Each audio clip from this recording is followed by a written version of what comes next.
मरकजी हुकूमत की अग्निपथ स्कीम के खिलाफ सिकंदराबाद रेलवे स्टेशन में गुज़िश्ता रोज हुए पुरतशद्दुद एहतजाज के दौरान पुलिस की फायरिंग से हलाक नौजवान राकेश की आखिरी रसूमात के लिए निकाले गए जुलूस के दौरान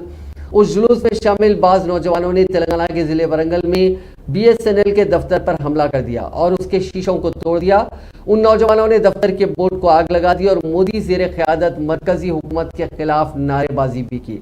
आज इस जुलूस में TRS के कई कायदीन मौजूद थे और इस दौरान BJP हुकूमत और वज़ीर आज़म नरेंद्र मोदी के खिलाफ जमकर नारेबाजी की गई।